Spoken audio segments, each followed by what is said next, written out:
Welcome to the reality check podcast. This is our season 1, episode 1. We're starting it with a very, very special guest. The myth, the man, the myth, the legend, Nicholas Rendleman, a good friend of ours, who I've known for a very, very long time now, going almost over a decade. Yeah. Who recently moved to transition to a new brokerage. Yeah. And I'm going to let you introduce yourself. Yeah. And we also are accompanied by the co-founder of Kamar Group, Janna Pierce. Hello. Who has been my right-hand person since day one. Thank you for having me. Been an incredible journey so far. And yeah, we're excited to kick this podcast off, the Reality Check podcast. It's going to talk about tips, tricks. It's going to talk about the hardships, the future, vision, the whole 9 yards, everything. We're going to unpack a bunch of stuff today. But Nick, welcome to the show. Thank you. Please introduce yourself. Yeah. Tell the audience who you are. Yeah. And give us a bit of an overview of what's going on. Yeah. So this is exciting. And I love this idea of a podcast. And Rafa, you and I have been talking about doing this for a while. In fact, I was trying to remember when we first talked about doing a podcast at some level. It was a couple years ago. Yeah. What happened? COVID. Always COVID. Always COVID. It's always a good one to pull from. COVID happened. But I feel like it's it's exciting to be able to talk with other really successful people in the real estate industry, because there's so many different ways to find success in real estate. There's so many different ways that you can do that. And I think for me, in my stint of selling real estate, which, by the way, remind me, I got in first, then you got in, or you got in first, then I got in? You got in first. By about 12 months? Yeah. How come you're more successful then? I don't know if I'm successful, but here's what happened. This was back in 2012. Yeah. And this takes us back to our BMO days. Yeah. Your wife, Emma, who's a good friend, and I worked together at BMO Bank. And this was back in, I think, Andersonville branch. We worked together. And that's when we kind of got to know each other. And you tell us. You tell the story much better. I got questions. What were you making at the time at BMO? Oh, man. That was... Come on. It was based off 37, close to 40,000. That's not bad base. Tiny little bonus on top. And you guys had the number one BMO. That's right. In the world, right? in the United States. In the United States. Yeah. Well, yeah. You can say in the world. Yeah. At that time, it was only in. It was BMO Harris Bank at that time. Okay. In the universe. So in the universe. Yeah. In the Milky Way, in the universe. So listen, at your best month ever at BMO Harris with your bonuses, what did you make?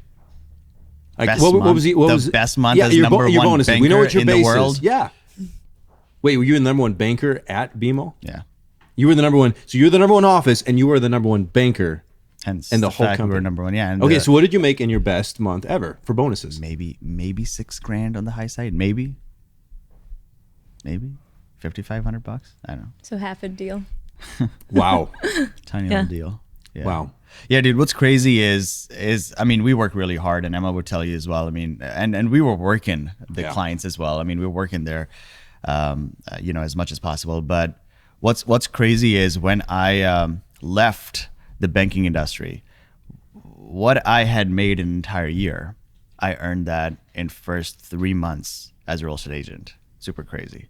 But you just have to burn the boats. You just have to go all in. And I went all in. Yeah. It did not matter where the deal was. If it was Schaumburg or if it was Loyola Rental or Douglas somewhere in Southside or foreclosure for 80 grand. Dude, I was driving everywhere, anywhere, 7 days a week, working probably 10 to 12 hours on the low side and nonstop, right? But 3 months in it, I remember, I'm like, wow, like what I would have earned working 40 hours a day or a week, I'm sorry. I just crossed that threshold in 3 months. So the opportunity is that it's crazy. There's no glass ceiling.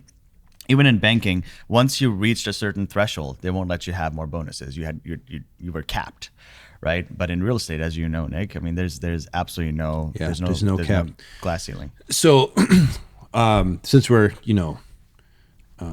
talking about, like you said at the intro, tips and tricks and insights, right? Like I think this is a significant observation under the sun, that not all hard work pays equally, because you weren't just in the top 10%, dude, or even the top 1%. You were actually the number one broker for how big was BMO Harris at the time? How many other, how many other bankers were there when you were the number one guy in the entire 1,500? company? So in the United States? Number one, and you're the number one office, right? And yet in your first, you said 3 months in real estate? Three you and made a half more, months. and you were not the top even 10% at that point in time, probably. No, absolutely not. Right? So, but I just started. It was my first 3 months in a new industry, in a completely new career, with no clients, with no database. I had a very strict NDA with the bank. I couldn't obviously reach out to any of my past clients from the bank. So this was all brand new business. Yellow pages. And you made in 3 months more than you would make in a single year. And so, I think that that's a really like significant observation, that not all hard work pays the same. Well, if that was the case, then construction workers would be the richest people on earth, because they work really, really hard, right? Every single construction worker who's on 90, 94 all the time, they'd be the hardest working. Have you ever done that work?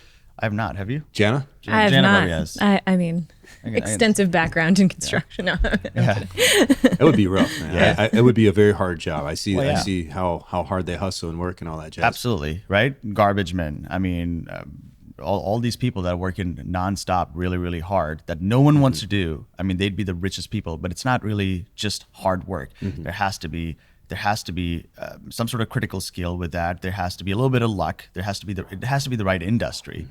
And I think sales is one of those skill set that everyone needs to have.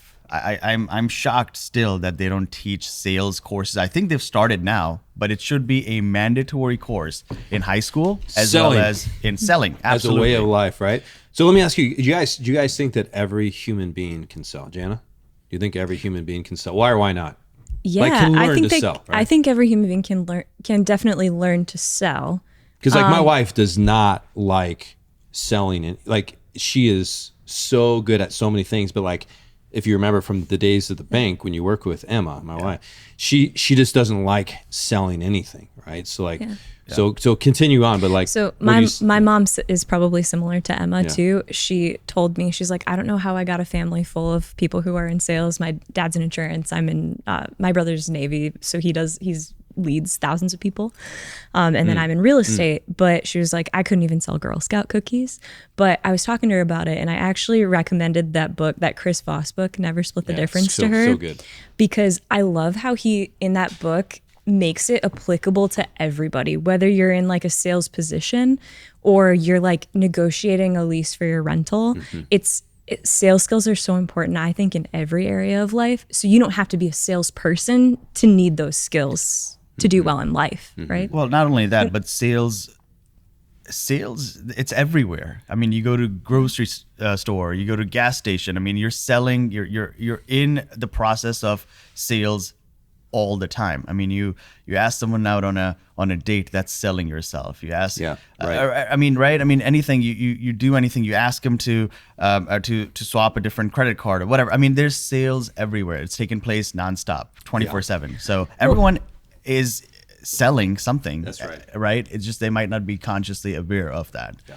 Well, and okay, I think if you break that down even further, sales, what is it? It's negotiation. It's being able to read people well and have almost like empathy, right? And understand where someone else is coming from, so you can connect with them on a level that it's really influence is what sales is.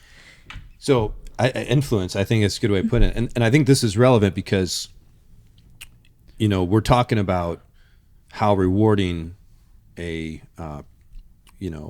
career in real estate can be, and how much more rewarding it was for you than working in the bank, right? And I would say the same for me, and I was in hospitality industry for a decade.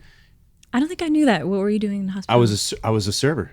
I worked at really high-end fine dining restaurants. McDonald's, Chili's, Applebee's, Shoney's. They're high-end. I love it. And Pizza Hut. Just kidding. No, I really did work at nice restaurants. That's great. Plutone is one of them. It's not around anymore, but it was incredible. 15-table restaurant. Wow. And studied under the sommelier who now is the sommelier for Alinea. Oh, and cool. It was all that crowd. That in those days were like True, Everest, like those were the top restaurants. They're not around anymore. It was before Michelin. Before Michelin. That's what I was going to say. Were they Michelin? They would have been. Yeah. I would have been. Ours would have been a 2-star for sure, maybe 3. Wow. Maybe Have 3. you read the book Unreasonable Hospitality? No. By No. William Guedera? No, I've heard of it. Yeah, dude, check that. Check book it out. Anyone who's watching this really good. podcast, definitely download that Bill Guedera's book, Unreasonable Hospitality. Good. Incredible book. I actually had the opportunity of checking him out. It was a mastermind at Bill Tao, an incredible mastermind. How was session. the hospitality at the mastermind? Was it unreasonable? Well, he wasn't really part of that, but it was good. It was really good. Yeah. It was a great session. I mean, really. So going back to selling then, because what we're saying basically is, real estate is a great industry. You can make a lot more money for the same amount of hustle, but that real estate's all about selling. Not everyone wants to sell. Right. But what we're saying is everyone can learn to sell. But I think it comes much more naturally for the D and I personalities, the people that are very decisive, very determined, very, very driven. Right.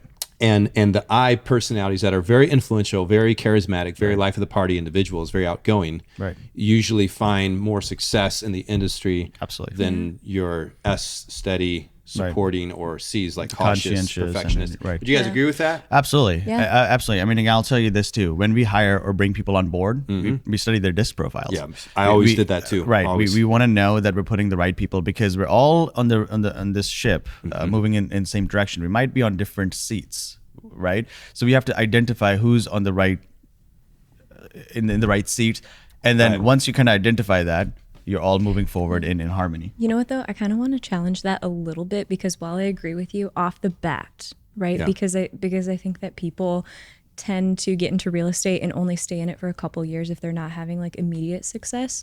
Right off the bat, I agree with that. It's the high D personalities who are like our drivers. But I think if you can take a high S like C person and keep them in long enough to see a little bit of success, they actually can become like some of the most influential brokers because they're really good at relationships. They're cautious, they're careful, they take care of people. And I think the word gets around, but I think it's difficult to keep them in is what I've noticed because they're not seeing immediate success in building the database. Well, not only that, but a lot of your clients are going to be different personalities. So you can't really gel a high D, super high D with a high I or high S, right? I mean, you have to find some people that are somewhat like-minded. People like doing business with people that are kind of like them, right? People like themselves. Right. You should tell him about the conversation at dinner last night with our client, Julie. Yeah. So, well, why didn't you tell So me? interesting. No, it's right along that line of thinking. Yeah. So it's a great client of ours. I'm sure that they follow us. They watch everything we do, and I'm sure they're going to be watching this too. Julie and Rhett, they're incredible clients from Guam, right? You met them. They were in Guam. Well, and San Diego, Navy. Yeah, and then we helped them purchase a property. They bought a property here, sight unseen. They absolutely were in love with the property, and now we sold the property because they're moving to Virginia. Anyway, so I have a very high D personality, and for me personally, it's just business. I don't really. Maybe I shouldn't be saying this, but for me, it's like business, right? I don't want to become friends with my clients. Very, very few, handpicked, right? I mean, it's business. I want to get the job done. I know they're hiring me for the job, not to become a friend, not to talk about their personal problems. They want to hire the best broker who's going to come and do the job and then move on so that they can move on with their life as well. While Janna, on the other hand, is completely opposite of that. She's all about nurturing relationships, building relationships, and it's all about empathy and, hey, listen, I'm here. When can I bring the champagne? What are we doing for lunch and this and that, right? So two very different personalities. And what's so crazy is like the husband and wife both were those personalities individually, right? So Julie's a very, very high I, high S personality, while Rhett is a higher C and high D, I would say, right? And along those. And Rhett was like, no, that's kind of the broker I want. Someone who's going to come in, get the job done, and and he's an introvert as well, so am I. And he's like, we'll move forward. And then Julie was like, well, no, we want someone who's going to show their sort of the softer side and what they do on day-to-day basis and publicly, like, you know. So we were talking, like, I'm a classically trained vocal singer. I play the piano, and I've a couple of the, you know that we've jammed. I didn't know you were classically trained, dude. The things you don't tell me for a whole decade. That's karaoke night. That makes more sense now how you play, but like I don't think I've ever heard you sing. Really? Well, you should do it on this podcast. We have to. Producer, okay? So the producer's giving a thumbs up. So we got to have you sing something now. Somewhere over the rainbow. It's my favorite. Come on. Like Songbird. Whatever you want. Whatever you want. He has to warm up his vocal cords for this. That's right. It takes a decade. All right, keep going. So anyway, but you remember when we jammed? Like that was one of the incredible sessions. It was at your apartment in Uptown. We had a good time. Nick just had a couple of guitars laying down, so we just grabbed them. We started like jamming together. It was a good time. It's the first thing I asked Janna today when she walked in the office. Is there a guitar here? And I was just really surprised. There's no, as fun as this office is. We should. I actually have a grand piano. I was thinking of putting it in that corner. You really need to have it there. Yeah, I might do that. Yeah, actually, that's a good point. It's a good outlet. But I'm also I've done theater before as well. Yeah. So anyway, she was saying, how do I not know this? And I would have never guessed this, right? So she's like, you need to kind of show that a little bit more. But I'm a very private person. Like, I don't want to share that. I don't want people to know that. That's just something that I don't know if that's going to help me in my business. And she's like, well, there's a relatability factor. So some people might relate to it. There's a humanity that I think some people will be drawn to. Yeah. Anyway, we're just talking about that, how different personalities connect with different personalities. But it's crazy. Sales, yes, it's everywhere. Everyone needs to have, it's a skill. It's a life hack. You need that art of negotiation. It's a life hack. It's a life hack. It really is. Yeah. And here's the thing, Janna, to your point about this personality, and we can move on to something else. But I think, like, you know, my wife, although she doesn't like selling, right? And because a lot of times when we think about selling, we don't think of what you said, empathy, understanding where someone's coming from. To me, selling is a transfer of emotion. That's how I think about it. And it's like least common denominator. It's about making someone feel good about doing something. So as they feel good, they do something. And that happens, and that explains rather why people do, I think, things irrationally at times, right? Because they feel good about something that they shouldn't, or they don't feel good about something that they should, and so they miss out an opportunity, or they get themselves into trouble, and by just because. So it's important to be level-headed, but the emotion, you can't really divorce emotion out of selling, in my opinion. No. So like, if you're a S personality, if you're a C personality, you might get a late start, but if you can sell to people's disc personality, what you just said, right? Like if you and I worked together, we would already, like if you were helping me buy or sell a home, we would already have an understanding, even if we didn't know each other, you know, our relational history aside, because our personalities can be so similar.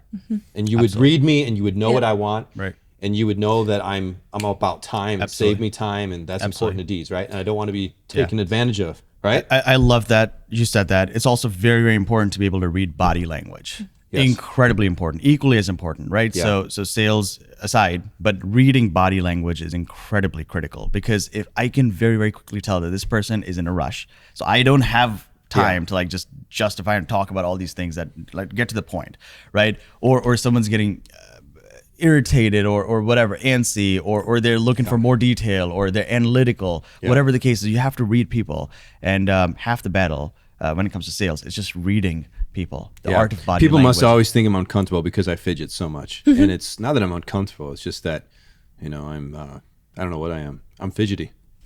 It's just the caffeine, man. That's probably what it is. But like for my wife then, who's an S personality, if she can learn how to sell, like the principles from Never Split the Difference, to me that's like the foundation, another just very simplistic way of understanding how selling works. Absolutely. Tactical empathy. Her advantage is being a high S is she's very agile, or she's very flexible or adaptable, and can relate with almost anybody, and almost everybody opens up to her. Whereas for me, my personality can be intense. People might feel, you know, is he trying to get something from me? Like, why is he so pushy? That kind of thing with a high D. But Emma can read somebody body language and all that, just natural. And people just feel disarmed by her. So if she's able to take that, and I say this not because we're just talking about like my Emma right now, but like any agents who's listening who may not have that super driven or super outgoing personality can still be very, very successful if they can just learn to sell to people's dispersonality, learn to identify who they are, and then sell to how people want to be sold to. So good. And be authentic about it. Because people can tell if you're trying to be a driver and you're not, they can like smell that on you. It's like who you are, right?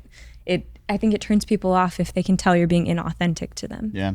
Perfect segue, because we're going to talk about your transition to real brokerage, which is perfect for people who absolutely want to sell.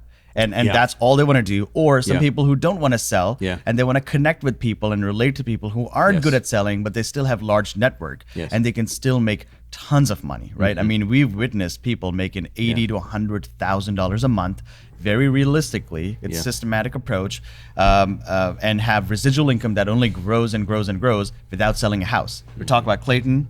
We talked about Ryan Zook, right? Haven't sold houses in years, yet earning 70, 80, 100 and beyond, 1,000 a month. So let's talk about that, Nick. I wanna know about your journey. So before Real, you were at Exit. Well, you were at a small company called Eldorado Real Estate, if I'm not mistaken. That's what it was called way back, right? Started with. You just want me to give you a high overview of my journey. Yeah.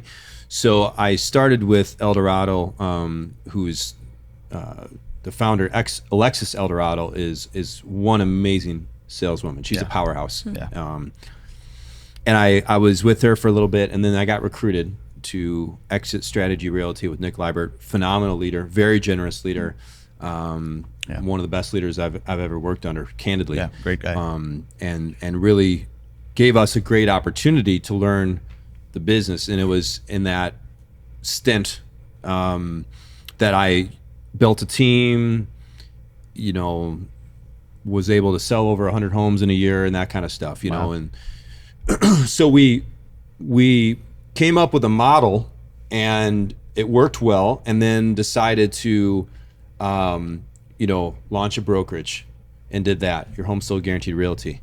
And what I found, candidly, guys, if I'm just really honest, right, is that, because this is a reality check podcast, okay? So here's the reality check for me is, you're good at some things, but you're not good at everything. I am a natural evangelist. Like, I love recruiting.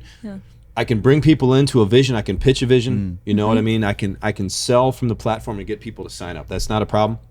High level strategy, yes, we're very similar like this, right? But Janna, what you do is different, right?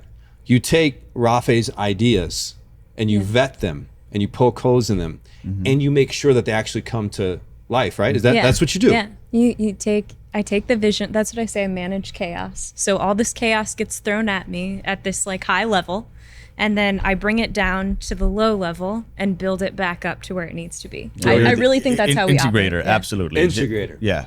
Jen is the integrator. She's the implementer. She implements all the ideas. She's the operations sort of manager here, or her official title is the COO of Kumar Group. She's the operating officer here, but that's what she does. She gets a vision. She gets an idea that oftentimes I will cast, and sometimes it's realistic. Sometimes it's ambitious, but she'll sort of sometimes nurture it's it. Ambitious. Dude, let me tell you, the only person I talk with, listen, I'm serious about it. The only person I know who's like, a friend of mine, who makes me a little bit nervous with how big their ideas are is you. No, I'm sorry, you and Dave Anderson. You guys don't know him.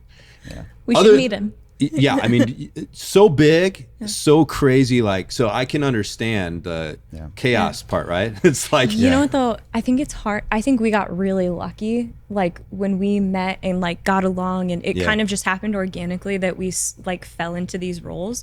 I think it's very hard to find those pairings. And when did you fall in love? No, I'm just kidding. I think it's hard to find those pairings though. If you want. I don't know what's appropriate or not. So because the two I think the two personalities are diametrically opposed. Yeah. And so you might kill each other before you realize that like you actually could make something incredible happen together. And see that's friction. Yeah. Absolutely. Good Friction tension. makes fire. Good tension. Yeah. So when the first time I came in here and met you, Janna, I think it was the first time, I was like, immediately I'm like, yeah, like I can totally see now how this operations is totally working. In my experience, and I'm going to segue into real, because it's leading to kind of how I made this decision. But in my context, I had great people. You know what I mean? Like, we sold over 100 homes. You know, we were a 7-figure entity 3 years in a row. Wow. And you can't do that without a great team, right? Yeah. However, finding that person to do what you did in my organization was so hard, you know? And so as a result, you know, like you see a lot of turnover. You see a lot of people come and go. That's the hardest thing about doing what I did. And I don't know if you guys would agree, but like as a team leader, you invest so much time and so much energy. Yeah. And, you know, it's not wrong for people to leave. Like you don't own anybody. Like if people want to leave, they want to leave. Right. They want to leave and become your competitor. They leave and become your competitor. What can you really do about it? This is business, you know, so you don't hold on to those hard feelings. But I do think that like keeping people, retention is very, very challenging. Yeah. Right. You know why it's hard? Because you're a high D personality. Yeah. It would be hard for him too. And that's not a bad thing. Well, so unpack that for me. I want to learn something. Why does a high D personality have a hard time? Yeah, I want to learn this too. Maybe this will help me sleep better at night. You had several assistants, right? Before, like assistants. I just have right next to my bed. I have a chalkboard of all the people who have ever left me. On the left hand and the right hand, all the people who ever screwed me. Couple of X's. And so just a dartboard. and then I no, it's not a dartboard, but I just look at their names and I just ponder why they leave, and then I have a box of tissue. And then the other side's a dartboard for people that screwed me. But the box of tissue, but share, like, tell me about. Okay, do you guys really want to know? I sincerely want to know. I'm super curious what you're going to say. No, I want to know what you're going to say. Let's hear this. I think it's very, very difficult. High D personalities, they drive. They have very high standards for themselves. And then they also have that same high standard for other people, which is not a bad thing. But there's some room for empathy and understanding another person, and that they might not be a high D personality. And high D personalities, I've noticed from working with one for a long time, they drive out good people if they don't have the same personality as them, because they can't, in their mind, and I know this is generalizing, right? So everyone's not the same, but their words are like harsh towards a person when they should be softer. And I think they sometimes have a hard time because they see it as like weakness instead of a problem to work on and solve together and get to the next stage.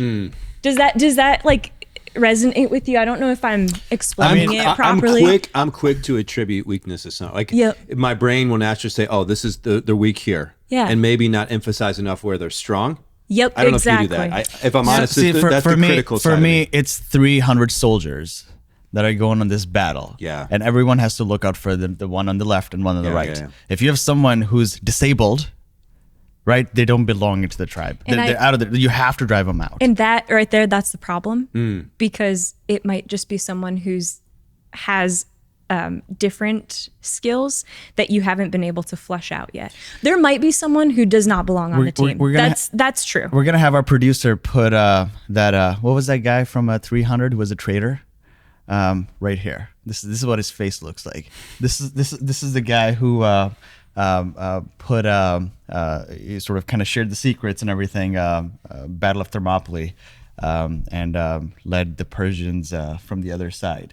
I just feel like, listen, I mean, all kidding aside, I feel like, listen, you need to have a tribe, and if you have that tribe that is being held accountable to the highest of levels, that tribe is going to stick together. If you start bringing weak people into that tribe, you're going to start bringing the morale down. You're going to start decimating that tribe, and those people are going to leave. Good people are going to leave because they don't want to hang out with mediocre people. That I agree with. I think we're talking about two different things here, because we're talking about staff. So we're talking about like having staff members, right, that you can grow and develop. Right. On the agent side, I 100% agree with you. You can't have people who are coming in, screwing around, not doing what they need to do, because it's a sales position. That's different. Yeah. But I think if you're growing an organization of support staff, that is a different animal than training a sales team. Yeah. And you're very good at training a sales team, maybe not so good on the side of like retaining staff and growing up people into staff positions.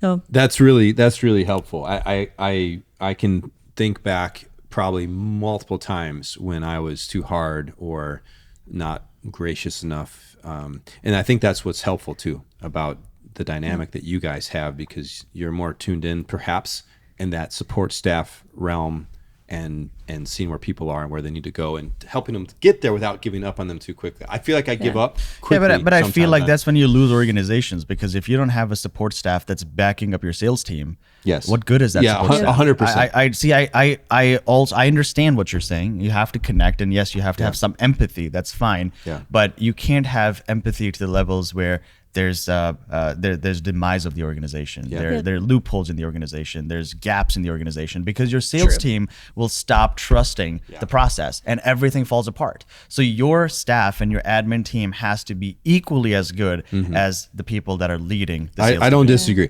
And I don't know if you guys have done this, but we would take this straight out of Traction, where we'd have the people analyzer. And so we have our mission, and we take our mission is irrelevant to the people analyzer. We have a mission, but that's not relevant. People analyzer is going to look at two things, and they're both related to performance and value. So you guys know this. The position itself is going to be measured by GWC. Does the person get the job? Do they want the job? Do they have the capacity to do the job? It's simple, yes or no. They have to be yes on every category. If they're a no or a maybe, then they're the wrong person for the job. I agree. That's good. Yeah, you got to share that with me. It's very powerful. Then the people analyzer takes your values. What are the values of your organization? Oh, you want our values of our organization? Hard work, longevity, collaboration. Those are the three principles we hire on. Okay, work great. ethic, collaboration. So you're going to take hard work, collaboration, longevity, and every person is going to get scored on that on a monthly basis. Plus, minus, plus, minus. Yep. Plus means they always exhibit hard work, longevity, and collaboration. Plus, minus, they sometimes exhibit these whatever, and then minus, they never do.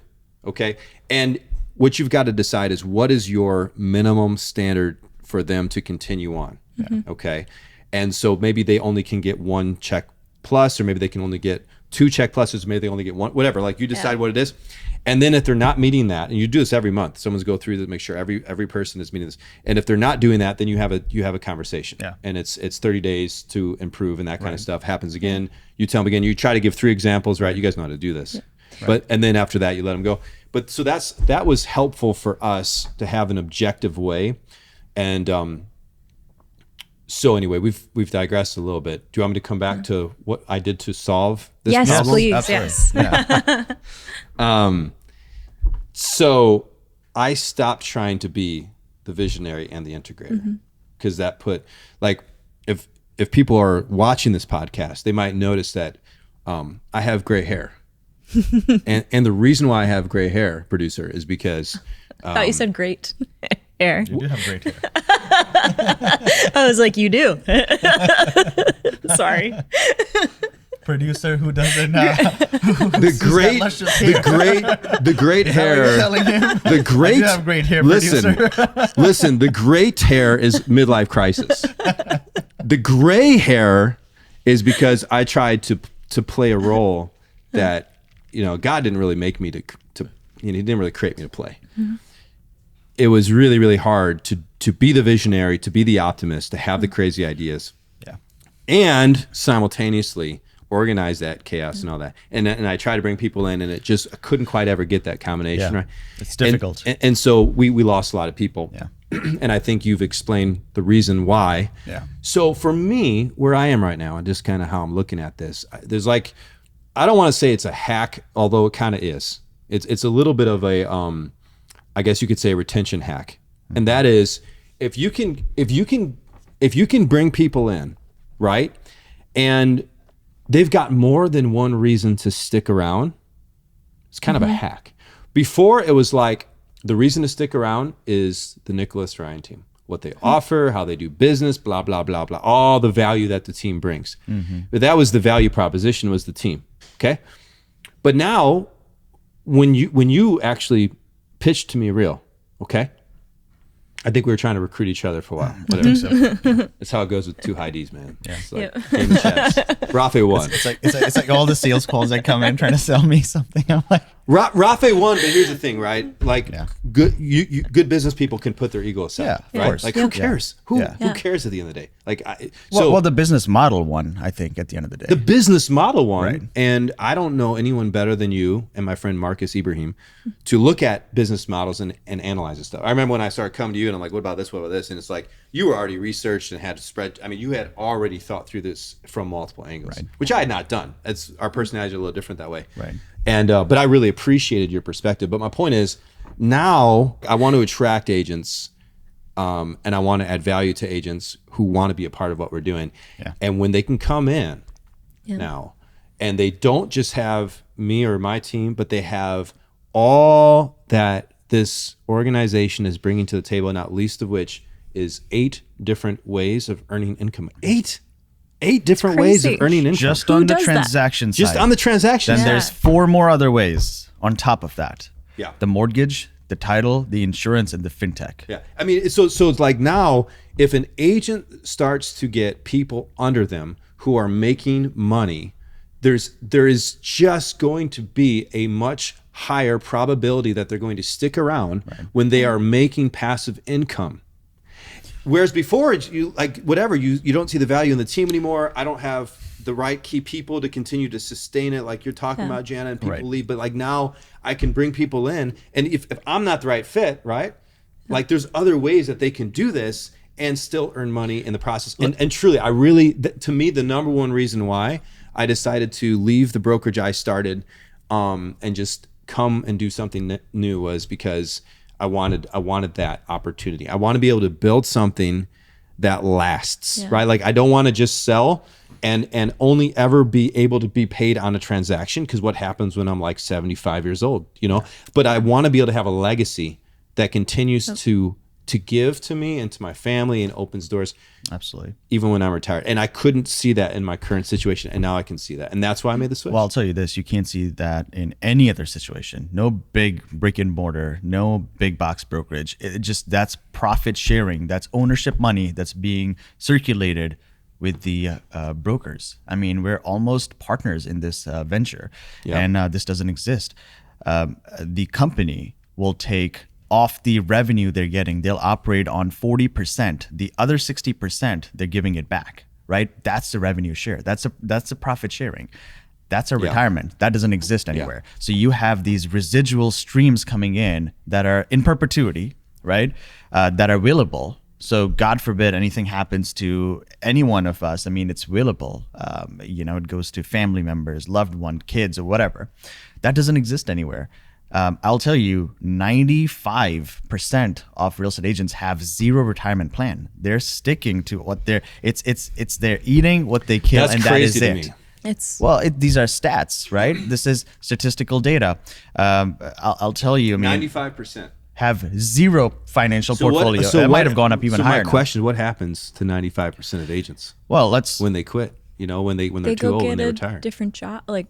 What job? You have to keep working, and that's going to get tougher and tougher. It's going to get tougher and tougher because again, here's another stat. That's crazy. In next 3 to 4 years, 45% of service industry is completely gone. Right? No more bank tellers, no more Uber drivers, no more librarians, McDonald's workers. I mean, all of that is being automated as we speak right now. I mean, if we go to California or Arizona now, there's self-driving autonomous cars. I've seen them. Why would Uber pay a driver 70% of the commission when they can have an autonomous car driving 24/7 without human fatigue, without human error, without any harassment cases, right? Without any error, judgment of error, and it'll drive nonstop, and they keep all the money. Right? So that's just what's happening. AI is doing a better job than an average person right now. AI is doing a better job following up than a normal average real estate agent. who has fear of call reluctancy or following up or what would people think, or I don't feel like it, or I'm too busy doing something that's not KPI metric or that's a money making activity. What are they doing? You know, so these are things that we have to keep in mind. You're right. I mean, what happens to brokers? 40 to 50% brokers will be out of business next 18 months. Next 18 months. Here's another stat. According to NAR, 51% of brokers sold one or less homes last year. Yes, that was crazy. A good market, 2023. That was a good market, right? COVID market aside, that was a decent market. And everyone was getting co-op compensation. Now that's going to be gone, right? There's no more 2.5 listed on the MLS. You're going to have to work harder for that. There might be some sellers who are going to say, who are very, very knowledgeable. They're very aware of what's going on. I've got sellers telling me right now, hey, what if I don't want to pay the co-op fees? I'm like, you have absolute all the right to say that. Yeah. If you don't want to pay them, no problem. I advise you that you pay them so that we can work in tandem and they'll be incentivized to bring your buyer through. But you have the right to say no. I can put zero compensation on the other side. And you can do that. You can pocket the money. But now keep in mind, you've lost half the force, the broker force, that's going to work in tandem to bring you a buyer. Now, you have opposing thoughts on that as well, right? And again, you've come under quite a bit of heat on that as well. I kind of want to hear what you've been doing and your 1% or $1 strategy here. And let's talk a little bit more about that. You've been seeing this. You've been doing this for years. You saw this coming. Yeah, I mean, I think candidly, I like to create a game within the game. So part of it for me, honestly, as much as anything, is just like I have to keep myself interested. Yeah. So once you feel like you've conquered something, you're like, what's the next mountain to climb? Yeah. And within the realm of sales, after you do so many transactions, you kind of have the feeling and the hang of it. Mm-hmm. But like when I was in the hospitality industry, I would I'd sell a lot of wine. You like wine, yes? No. Yes, Janna? love wine. Good rosé all day. You don't drink? I do. No, I do. I'm gonna cut that part. You don't do drugs, huh? You don't do drugs? I don't do drugs. So what I would do is I would like research wine, and then I would like pick out a few bottles and I'd go to the table. I'm getting to your question. This is a roundabout way of saying it. I'll keep it short. But I would come to the table and I'd say, hey, listen, tonight we're featuring 3 bottles of wine. And there's low, medium, high, boom, boom, boom, boom, boom. And I would talk about them. And if I had the opportunity, I would have already tasted them myself. So I can also sell it from an experience point of view. And I put it before the person they choose. And I remember one time walking into our huddle, before the shift started, to a standing ovation. I was like, what's this? I'm like, I never got a standing ovation in my life. I'm like, this is fantastic. And they're like, congratulations, Nick. I'm like, for what? They're like, you have sold more wine this month than the entire waitstaff combined. Oh my gosh. And so you can just go to a table and you can sell. You can sell like everyone else sells, right? But for me to stay engaged, I had to create a game within the game, right? And then I realized if I sell a $200 bottle of Joseph Phelps Insignia, probably like 300, whatever, I'm making $60 on just the wine. The wine could be as much as the tab at the table. So I can double my income. Yeah. Double my income. Mm-hmm. So 2.5 was kind of the, common co-op offered for years and years and years and years and years and years. Mm-hmm. And, my mentality from way back when in the food industry kind of instructed me a little bit or inspired me a little bit. And I had some other people who were already doing it in a coaching program and showed me kind of the way to add enough value to justify a higher cost. And then it was like, okay, this is just business. This is just business, right? Like Four Seasons can charge $800 a night because the value proposition is so strong. Yep. And you have another model over here, Motel 6, that charges like $60 a night, right? And both of the entities make money, and neither is necessarily right or wrong. It's just you have a spectrum. Mm-hmm. So your cost is commensurate, or your value will command your cost. Your cost is commensurate with your value. Mm-hmm. Once I learned that, it's just like, okay, let me repeat that again. Just want everyone to hear that again. Your value, I don't know what I said. Will command your cost. Your value will command your costs, and your value is commensurate with your cost.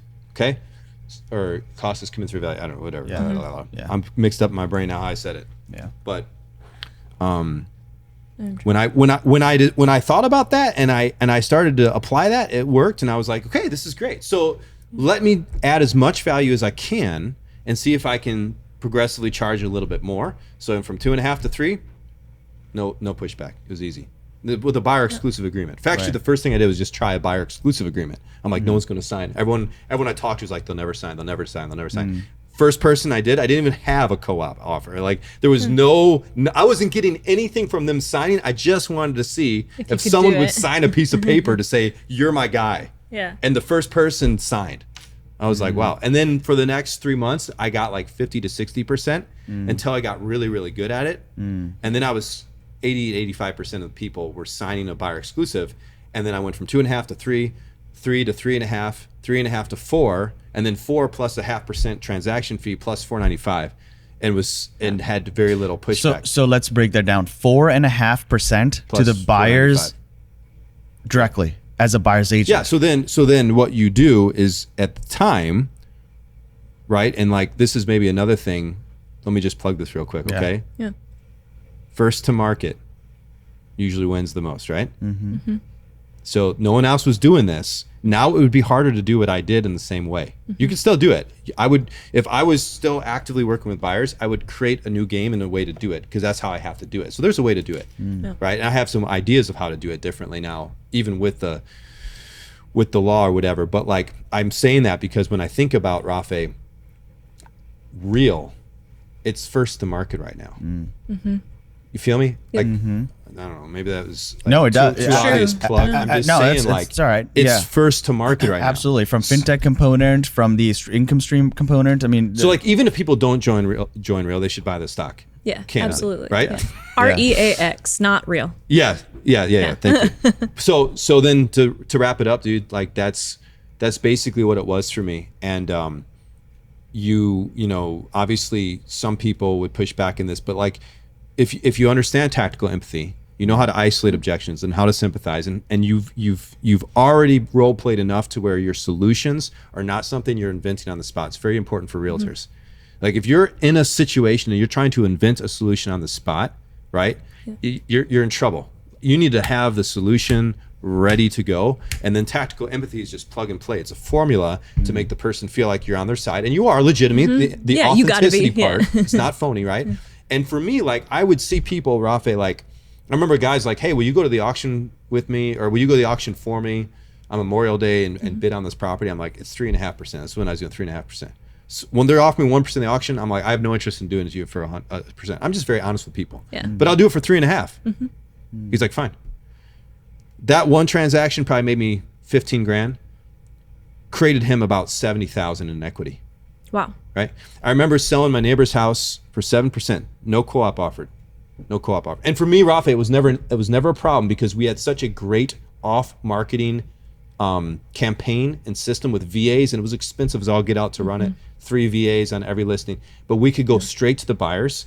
So I never was reliant upon another agent, really. Yeah. Sometimes they would come, but many times after the buyer had already found the property through us. But my point isn't to go down that route too much, but just that we did a 7% on a $900,000 listing, right?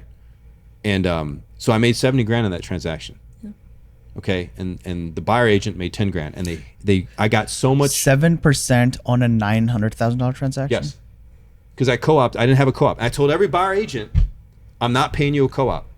Yep. Seller already knows about this. They agreed to it. There's no co-op. So if you want it, write it in as a closing cost credit. I'll tell the seller you can get paid that way, or have an agreement with your buyer. So people that are just, again, we're losing some people here. So 7%, how did you get to 7%? Let's break it down, because you got the listing, you're working the buyer. Like tell us give us a breakdown of how I got the 7%. 7%. So it's a matter of demonstration of value. You've got to sit down with someone and you've got to know their why. Why are you selling your home? What matters most to you in the process?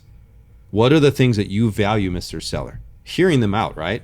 Like I can't hit the bullseye if I don't know what the bullseye is.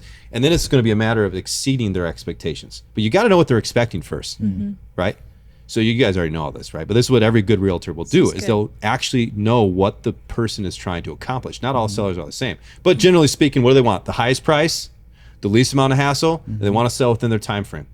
That's pretty much what every seller wants. So you've got to hit those targets. But then the presentation is all about how you're going to do that, and you find ways to reverse all of the risk. Make it so there's no risk to the seller, so that you're going to guarantee your work.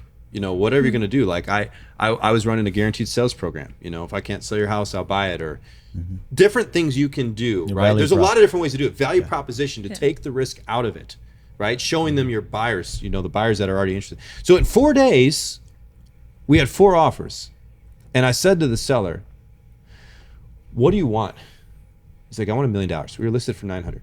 I said, all right. But the buyer agent wants $10,000 for a co-op. So we got to go $1.1 million. He said, all right. So we sold it for $1.1 million. I made $70,000, but I sold his home for $100,000 over the asking price. Yeah. $110,000. Not 100 with the commission. And so sellers don't balk or object when they're winning in the way they want to be winning. And so that's what you have to, I found I have to help people understand that you can charge more money, and that's not robbing people as long as the value is there corroborating your commission. If the value's not there, then it's just a bad business model. It's not wrong, it's not illegal. You can charge whatever you want. Wayne Paprocki, my first real estate coach, used to get between, I called him the other day, 7 and 25% on listings. 25%. I'm not kidding you. I don't know how Wayne, do you know Wayne? Yeah, of course. He's a great guy. 7 the to same 20 board at Nesbar. 7 to 25%. Yeah. So you got to be a little bit out of the box, and this is where I think sometimes we can be too, plain Jane. And it's helpful if you're in other things outside of the real estate industry, because that can help instruct what I think is a very uniformed industry. So people were like, you're a disruptor and all this kind of stuff. I'm like, I never thought of myself that way. I literally, it all comes back to my restaurant days. I just wanted to create a game within the game to keep me engaged and make it fun. Yeah. And that helped me to perform better.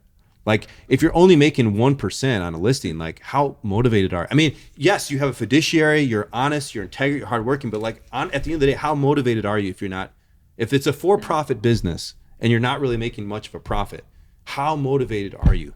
And so I think that's important for realtors to. So in this world now, post, let's say August 2024, with commission compression and rise of now discount brokerages as well, truly, how do you provide that value? Yeah, I mean, I just think of it this way, dude. Like, think Ferrari's never concerned about Kia, right?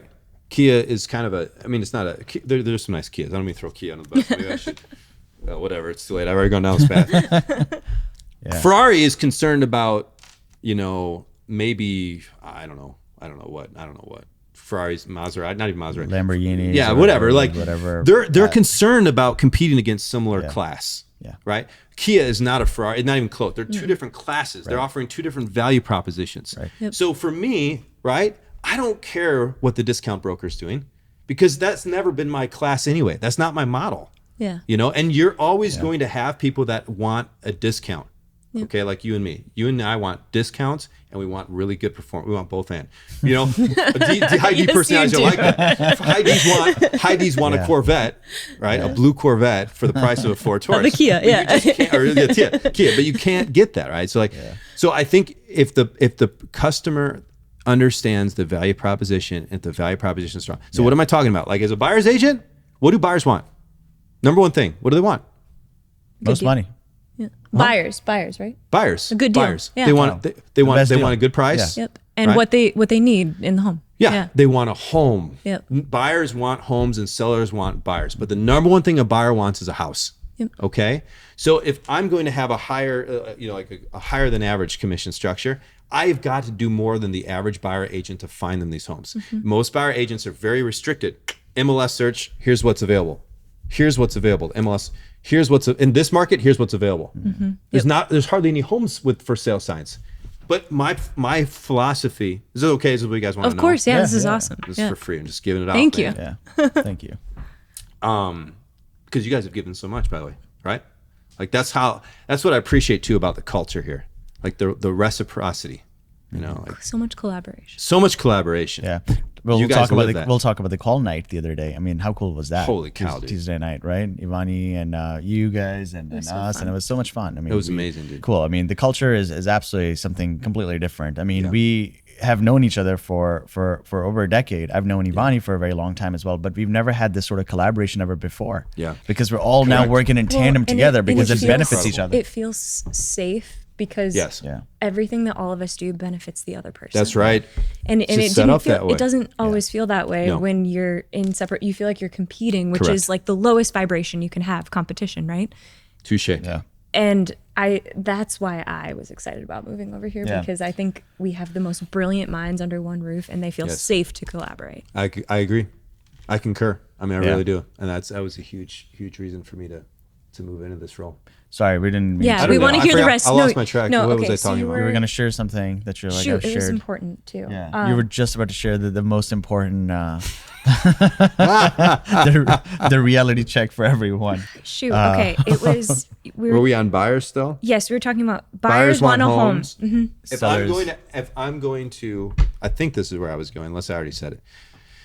If I'm going to ask for more money, because the average agent, right? But this is my paradigm. This is how I think, okay? But this is also as an investor, right? You guys appreciate that as investors yourselves. In my mind, every home that you can see with your eyes and touch with your hands is for sale. Yeah. Yep.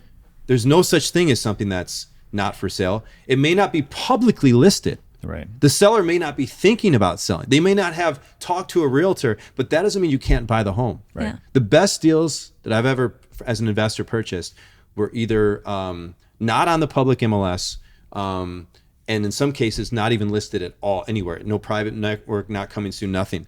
And you've got sometimes those best deals are found there, but the effort, the work, the ingenuity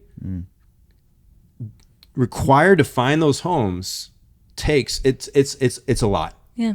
And so if you're not willing to roll up your sleeves, then just go with whatever everyone else is getting, because you're only doing what everyone else is doing. But like, if I can show you 5 homes that I guarantee you've not seen on Zillow or Redfin or any other realtor or any private network, right? And so you just learn how to we just learned how to find these homes and create value. Get them into the hands of buyers, and then come up with some scripts to get in the door. Yeah. And it worked great. And then half the time you get a seller, you get a listing from that. Yeah. Do it. Wow. Yeah. So there you go. Are you comfortable sharing the script? Or just sort of the there's outline? A lot of different ones, but literally, you be the seller. Ring. Hello? Oh, right. Oh, is this phone call? Or You're the seller, and I'm calling. Are you knocking the door? I haven't door knocked ever. Okay, cool. Done. So ring. Hello? Hey, Rafa, this is Nick Rendleman with Real. And my reason for calling is because I've got a buyer who's interested in your house. And listen, is this a bad time? Yeah, terrible time. I'm sorry. Listen, would you be opposed if we wrote you an offer for the house? Could I send that to you? We're really serious about that. I'm not selling my house. Does it say that it's for sale? No, it doesn't. Okay, I'm not selling my house. But I just want to say, would you be opposed to seeing an offer? I know your house isn't for sale, but if the offer was good enough, would you be interested in seeing it? Well, what are we talking? Let's say you have a $500,000 house. Okay. Let's say that. Okay. I don't know. What if we were able to get you? I could say 600. I could say, what if we were able to get you it for 20% over what fair market value is right now? I got a buyer who's ready to write this. I just need to know if you're comfortable with us sending you an offer. That's the first question I have for you. Yeah, I guess. I'll take a look at an offer. Yeah. Okay, great. So the only thing I need to do is when can I stop by and see the house? I don't even necessarily need the buyer with me. You actually have an offer, or are you just wasting my time? Huh? I will have the offer in hand, but I need to see the offer first before, or see your house before the offer, just to make sure that, because I hope you can understand, the buyer loves your house. The curb appeal is a 10, but he does need to kick the tires and just see it before we write the offer, because we don't want to waste your time. Yeah. Okay. So when would be is tomorrow? Yeah. Or Saturday a better time? Yeah, Saturday's better. Okay. 2 or 4 p.m. 4 o'clock is good. Okay, great. So listen, I'm gonna come at 4 p.m. It won't take much of your time. We'll kick the tires, take a look at it, and then we can move forward with writing an offer. And I appreciate your time, brother. I'll see you on Saturday. Whatever. Okay, cool. Maybe I stay on the phone call and get a few more details, right? Yeah. But that's one way of doing it, right? Yeah, and look, for me, if I don't have a buyer who's actually ready to write an offer, I can't use that script for me, because I just can't be phony and lie to someone.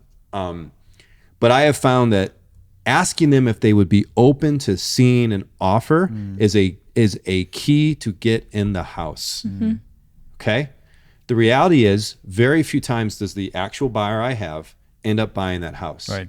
Doesn't matter. Once I'm in the house, once I'm in the door, I'm walking out with this. So what does that look like? Let's talk about that. You show up Saturday, 4:00. You're here. Hey, Nick, good to see you. Yeah. Where's the offer? Yeah. So prior to that, right, what we would do next is we're going to pre-sell.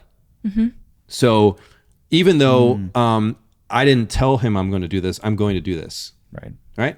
And the pre-sell thing is going to be, you could do it a lot of different ways, but you're gonna offer, right, things that are interesting to the seller, that add value to the seller, that show who you are to the seller, that has your proven track record, that whatever your value propositions are going to be delivered. You could do that in mail.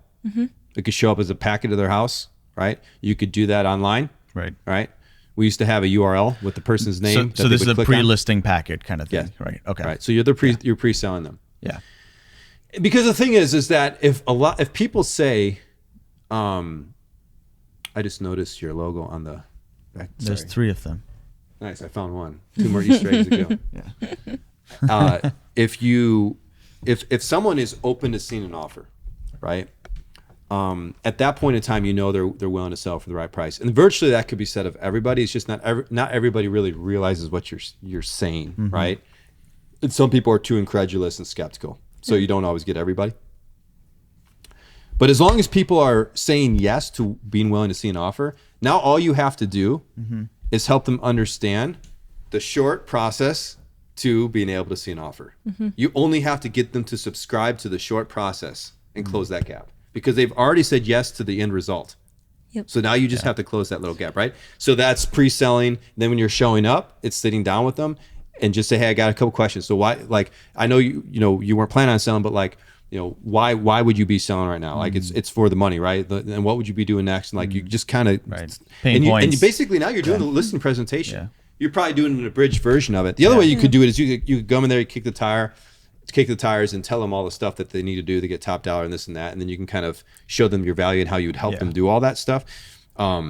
But once you're in the door, it's really just I was saying, it's the burden on the salesperson to get them then to subscribe to the process to get them the offer. You could show up with an offer too, and I've done that. Yeah. And I've sent an email and all that, but that's not as effective, especially if you want to earn their business. How many listings have you signed up in such a way? Oh, or I don't know. Several. I mean, we did that. I remember one time we did that and got the listing, and then we sold it 3 times, and every time because they weren't expecting to sell their home and they didn't know where they were going to go. So we brought them an offer, right, list price right below, pre-market, and they said no, and then they're like, oh shoot, nowhere to go. So then we brought them another offer, same thing. They're like, no, we got nowhere to go. I'm like, I talked to my buyer agent. I'm like, you gotta find them a place. I've already sold this house twice. And then the 3rd time they had found a house. See, they weren't even planning on moving, and they ended up moving up and trading up their home. Wow. Because we just made it very easy for them. We brought a buyer 3 times, and we found them a place, and so we gave them every reason to move. Interesting. You just got to what is the pain point? I mean, in this present market, in this podcast, it's obviously it's interest rates. You got to know where their pain threshold is. You got to know where their action threshold is. The pain threshold's got to go up. The action threshold's got to go down, and that's where the sale takes place. Right. So that's I like it. That's good. Yeah. That's good. It's Jordan Belford, right? It's like every sale is a straight line, start to finish. They all go from left to right, straight line, and there's some healthy boundaries. You don't want to go off tangent when you're communicating with people. You want to keep them within healthy boundaries, but you got to keep moving the sale forward from left to right. Yeah, every sale is the same. It's a straight line. Some are just laid out sales that are right on the line from left to right, and you get there quicker. Yeah. The others, you just got to go up and down, and they're healthy wavelengths that you got to keep it within.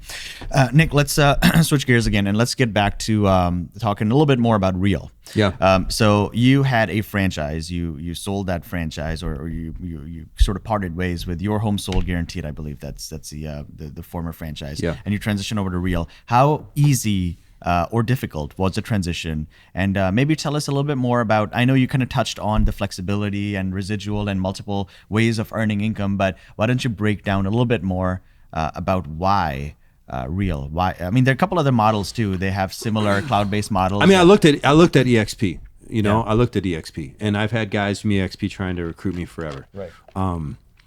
What's different is, I think first and foremost, like, the people is significant. Like, Real is about attraction. It's not about recruiting per se. Yeah. Attraction is going to be based on relationships to some degree, on the model, but relationships. So you having a relationship, and then now Janna, you, is a significant thing for me.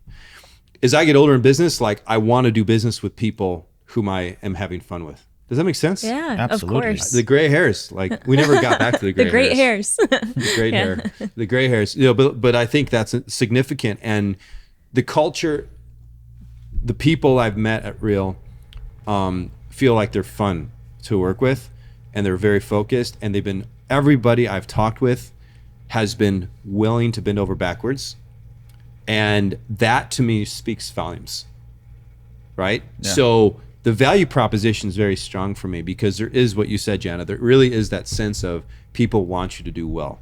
And you know, the first time you said it, Rafael, I'm like, I heard it, you know, but like every single time you kept talking about that and just dreaming with me, you know, painting a picture, you know, and that begins to really ignite the imagination. You start to see it too. And you're like, wow, yeah. And then it's like, hey, wait, I can help other people do the same thing, you know?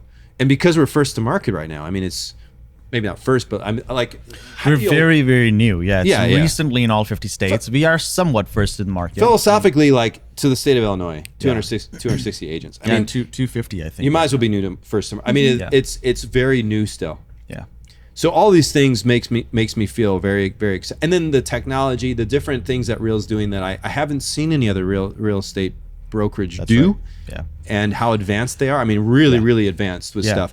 That makes me hopeful for the company's continual evolution, because the market right now, the real estate climate, right? You need to evolve. You need to start thinking dynamically. You need to start thinking creatively.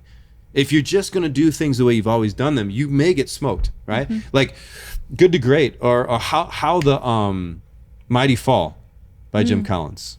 Got to write that one down. Yeah. Okay? Yeah. I mean, he's taking huge companies and looking at their demise, you know, the Kmarts and all that stuff. But like, one of the key things is that these companies failed to evolve. They failed to recreate themselves. They kept doing business the way they'd always done business. They couldn't face the facts and change. I've had so many people come to me, and before this lawsuit went down, like, people just were very, at times, caustic with their language towards me. They thought I was the problem and all of this kind of stuff. Post this lawsuit, it's like grief, and they're just lamenting the good days, and this what almost victim mentality. The point is, guys, we just have to evolve, right? Yeah. Right? There's no other options. No other way now. And so Real to me feels like a very you know what I'm saying, like an entity that's nimble, that's flexible, that's agile, that has thought through these things and is already proactively doing that. So like, I can be out there by myself as a solo owner of a brokerage and try to figure it all out, or I can collaborate with other great minds to stay ahead of the curve. And that's going to open up opportunities to be first to market and stuff. And I'm excited about that. So Rafael, that's really, I think, like, for me personally, it's a very personal journey. Like, I'm not throwing any brokerage under the bus, including the one I came from. It's just where I am right now in life, you know, as a family man, father, 4 daughters. Like, I want something to be fun and sustainable. You know what I mean? Absolutely. Like, and profitable. And I feel like Real's my best option. I really believe that. And that's why it changed. Yeah. That's the reason. Yeah. No, I remember having lunch with you at Evanston Corner Bistro. Yeah. And I'm like, Nick, you have to check this out. Like this is, I mean, believe me, I've done the research and nothing comes close to it. Yeah. And you're like, yeah, man, but there's EXP and there's some people here at EXP that I've known, and I'm pretty sure I'm gonna go that way. Who was the gentleman you mentioned? Maybe we shouldn't mention his name, but it's a whole organization, and they have a lot of value prop and whatnot as well. You're like, yeah, I've been talking to them. I think that's the route. But I think it was like about a week or two. You were in Montana. I think you kind of came back. And you're like, you know what? I've been thinking about it.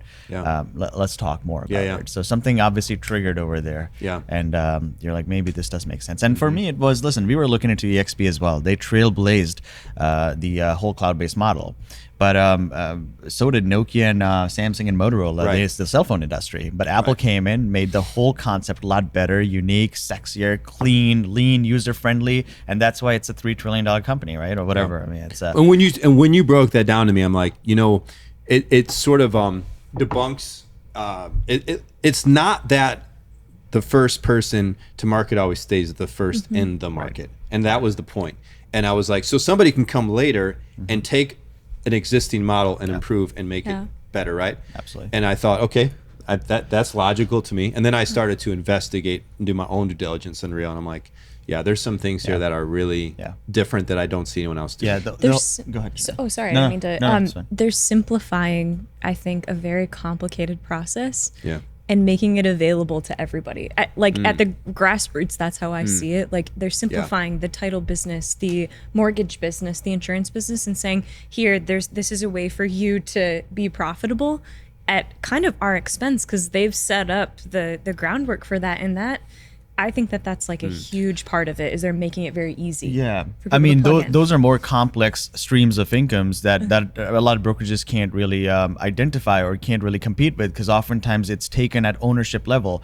But let's break it down. Revenue share. We all know people, and we bring them on board and we attract them to our brokerages, but there's no opportunity for revenue sharing. Right. There's no opportunity for profit as a profit center or having ownership money, I like to call it, right? But Real has figured a way out. Like they share that with you. They give it back. Everyone wins. Literally everyone can win. And Nick, if we bring you on board and we attract you to the model and you're in our network, it's only gonna make sense if you are successful, which means that I have to pour all my resources to make sure you have access to my blueprint, every single thing that's successful for us, so that you can build your organization or you can build your team so you are successful, and you would want to do the same thing to the next person as well. So it's inevitable. I think it works both ways too, because there's so much knowledge here. That's what gets me so excited. Like, we could attract like someone who has many more years of experience than us, and not only do they benefit from the resources we're pouring in, but we benefit from all their knowledge. And like I think this is such a great example. Like, you have so much cool knowledge to share that has made our businesses better, and hopefully we've added some value as well. And that's only one relationship. That's right. Think about all the relationships we're creating. That's right. And again, I think people are opening their eyes now. People are realizing with commission compression, there's going to be things are going to get more difficult with brick and mortars having their fee structures, with their the splits and everything. It's almost virtually impossible to operate a large team at a brick and mortar. It is very, very hard. It's very difficult. You're leaving way too much money on the table. Sometimes we're just kind of in that sort of mentality where we're looking at the bottom line, we're looking at the check, we're like, okay, well, this is what I gotta operate with. Well, we got to take a step back and see what's the gross, how much money is being left on the table. For us, I mean, on 90 million or whatever we're doing, we're leaving close to $330,000 on the table, because you're not just talking about commission splits. You're talking about listing fees, co-op fees, resource fees, technology fees, desk fees, insurance that's being fronted. There's a lot of expense that a typical broker team would pay to a brokerage, brick and mortar, and that was the reason we decided to kind of move forward with the cloud-based. So, are you going to recruit Matt Larissy or me? Oh man, I love that guy. Matt Larissy is incredible guy. He's the hardest working man in the industry. Why don't you give it a shot first? No, he's a good friend, and I called him before we made a move, and I told him, listen, this is kind of what we're looking at, and I'm not sure if he's in alignment with cloud-based models right now. But Matt runs a small lean team. Yeah. I think he'll figure out sooner or later. I think everyone's gonna transition to, because you're seeing these cloud-based models pop up. You've We've got LPT, Epic, Fathom, EXP, Real. There's going to be new brokerage every single year. We're going to see this is a rise of cloud-based model because they're lean, they're scalable. You can expand.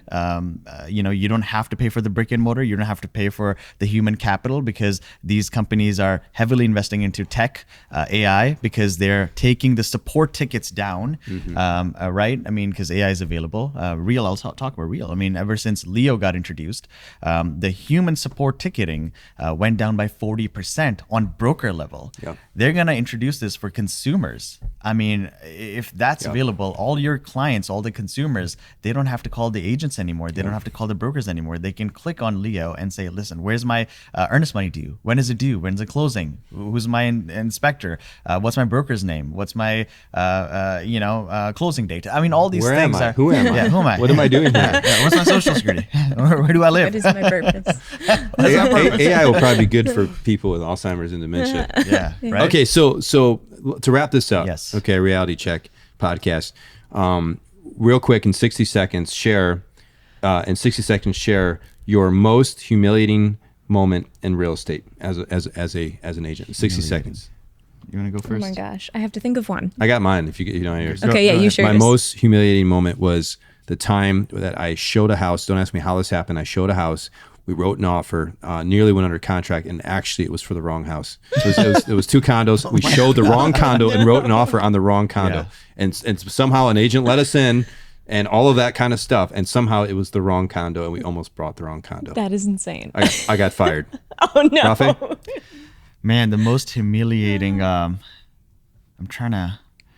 I think it was just earlier on in my career, I was trying to sell really hard this property in Evanston, and the client showed up, and I'm like, yeah, it's a great neighborhood. You're gonna love this property. You're in this location. He's like, well, how's the location? This is the best location in Evanston. Can't beat this. And while there was a drug deal going on in the back. Yeah, she did not appreciate that. I also got fired. Love me a bad review too, and she said that. I'll try to find the review. Can you still find that? I'll try to. Can you still find that review? Yeah, she's like, he was trying to sell us a property. There was a drug deal going on. There were several cops that came through. Hey, man, I gotta sell. That's a great start to your real estate career. Mine was also in Evanston, and it was like my second deal ever. I was really excited. It was my first dual transaction that I was ever gonna do, and it was a forced sale by owner that I had found across the street. Like you were talking about, like going and I had called this woman and said, hey, like, I really want to sell your house, and I have these investor clients who had joined this event. I had met them at this event, and they said, we have an investment group, and we need to buy a house. So, like, I had no idea what I was doing, so Ralph was helping me, but they also had no idea what they were doing. So the investor group. Yeah, the investor group. So it was some wholesale seminar that they just we're investors now. Like, so excited. Yeah, they'd never done anything in their life. So I go to this seller, and I had created like this really good relationship with her over like the course of a couple months of trying to sell this house. And I was like, I have these people, they're my clients. Like, they're going to buy this house. It's going to be a 3-week close. It's cash, all this stuff. And they come in there. First of all, they made me go there like 13 times to bring different people through the house. And I'm like, all right, well, we're getting through it. It's cash, whatever. They call me after it's 2 days out from the closing. They're like, so the people who were going to give us money won't give us money anymore. And we're gonna have to back out of this house. And they had like $2,000 earnest money down. The seller's like ticked off. It was so humiliating because I had like vouched for them. I'm like, these are my clients. It's gonna be fine. This is gonna be great. Yeah. And that's when I learned, like, don't do that. First of all, like, don't like vouch for people. Yeah. But anyway, they didn't get their earnest money back to this day. I don't think. 2000. Great story. A lot longer than 60 seconds. Yeah, sorry, it was long. No, it was great. That was great. Thank you, Jenna. So, Reality Check podcast, guys, we are excited to add value to the industry and help. We don't have a mission yet for this podcast. We do. What is the mission? It's to provide value. It's to give everyone a reality check that not all everything in real estate is all fun and games, and it's not all easy and smooth sailing. There's a lot of ups and downs. There's a lot of setbacks. But yeah, that's kind of the reality check. It's that's like, great. Listen, stuff's gonna happen, and it's okay. You got to keep get back up, and you got to keep moving forward and over the punches. Our mission is to make realtors informed optimists. Because uninformed optimists end up pessimists. But if you're an informed pessimist, eventually you turn into informed optimist. What if someone? We got to polish. We got to work I like that a little bit. I like that. We can put some optimism in the mission. I like that. So what is that? Glass half full or glass half full? But you understand why it's half full. Nice. Ooh, that's deep. That's good. Come on. Nailed it. Awesome. Peace out, everybody. Nick, where can people find you? Oh, you can find me. You can go to either peopleinpodcast.com or developingrealtors.com and get in touch. And if someone wants to, my number is 630. Go ahead. If you want to.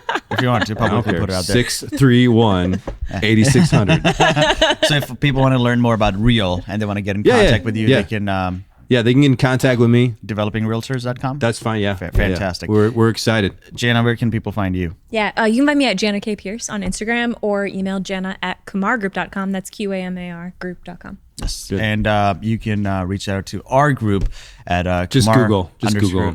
Kumar_group on Instagram. Reach out, DM us if you have any questions on Real. I would love to sit down with any one of you and go over the presentation and show you why we made the move, why it made so much more sense, and it was a business decision. Thank you for tuning in.